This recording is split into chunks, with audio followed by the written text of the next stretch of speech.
Hoy, ito, pakita ko lang sa inyo ito. Ito po ako nung kumakain ako ng kanin. 70 kilograms at ito naman ako ngayong kumakain pa rin ako ng kanin. Oo, kumakain ako ng kanin, pwede rin po kayong kumain ng kanin at mag-lose ng timbang. Hindi nyo kinakailangan mag-crash diet, halika kayo, pag-usapan natin kung paano nangyari yan.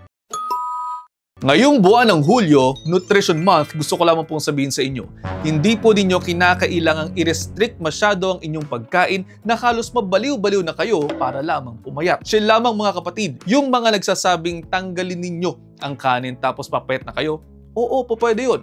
Yung mga nagsasabing tanggalin mo na ang meat at gulay na lamang ang kainin mo tapos papayat ka na, oo, po pwede rin naman yun. Tapos yung mga nagsasabing tubig ka na lamang forever, pwede rin yun. Kasi iisa naman ang goal ng mga diet trends na yan. Alam mo kung ano? Calorie deficit. Kapag ka tinanggal mo ang isang klase ng food group na bahagi ng usual diet mo, basically isang chunk ng diet mo ang mawawala. Kaya definitely, mababawasan ang caloric intake mo. And consequently, you will lose weight. Ganito lamang yan. Kung meron tayo ditong isang pie, o lagay natin dyan, maglagay tayo ng isang pie. Tapos, yung kabuuan ng nakakain mo sa buong araw, yan yun, tatagpasin mo ang isang bahagi niyan. Eh, syempre, mababawasan ka ng bahagi ng pie, di ba? Pwede mababawas talaga yan sa diet mo. Ang sinasabi lamang po natin dito, meron tayong caloric requirement every day. Parang siso, one side, naririto po ang inyong calories in o yung nakakain. On the other side, meron po kayong calories out o yung natatanggal mo sa iyong metabolismo at sa physical activity mo. Kapag ka mas marami kang calories in o yung nakakain mo, basically, kung mas marami kang nakakain kaysa sa requirement ng katawan mo to live, edi magigain ka talaga ng weight. Simpleng math lamang yan at simple lang naman din po ang dapat nating intindihin. Kung baliktad, kung mas kakaunti ang inyong nakakain kaysa sa calorie count ng inyong physical activity at metabolismo, edi ang mangyayari dyan, maglulose po kayo ng timbang. So ngayon, ako ba ay kumakain ng kanin? Ang sagot, oo. Ako ba ay kumakain ng karne? Ang sagot, oo din. Ako ba ay kumakain ng gulay? Oo.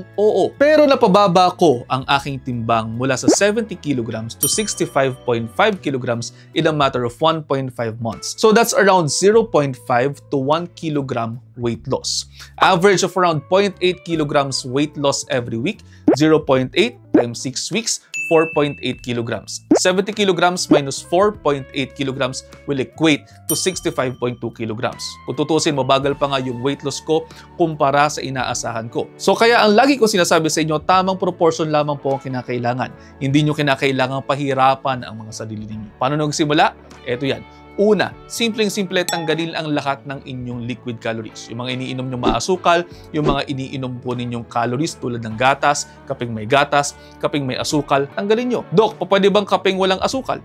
Oo, pwede. Mag-stevia ka na lamang. Pero ako hindi ko man tiyanggal yan, umiinom pa rin po ako ng gatas. Pero ang gagawin ko lamang ay kinakailangan pasok siya sa caloric requirement ko. Next tip, healthy snacking. Iswap po ninyo ang inyong mga chips sa healthier options tulad ng mga nuts and seeds at mga chopped vegetables or fruits. Isang tanong, pwede ba ang juice? I suggest wag na. Kung fruit juice po ang gusto ninyo, magtubig ka na lamang at kumain ka ng prutas. Mas may fiber, mas nakakabusog. Pangatlo, portion control. Kung dati nakakadalawang cups ka ng kanin, gawin mong isang cup na lamang. Tapos damihan mo ang gulay o ipalit mo yung gulay dun sa 1 cup na natanggal mo. Prioritize protein for muscle building, gulay for vitamins and minerals, and fiber para busog ang pakiramdam while you still get the vitamins and minerals na kinakailangan mo to release the energy mula sa iyong ready to be used na complex carbohydrates tulad ng brown rice, brown bread, wheat bread, mga ganyan. O kung sa tingin naman ninyo, kinakailangan nyo ng tulong, magpakonsulta po kayo sa isang registered nutritionist dietitian para sa ganoon ay ma-guide namin po kayo kung ano ba talaga ang dapat na itsura ng typical plate na dapat mayroon kayo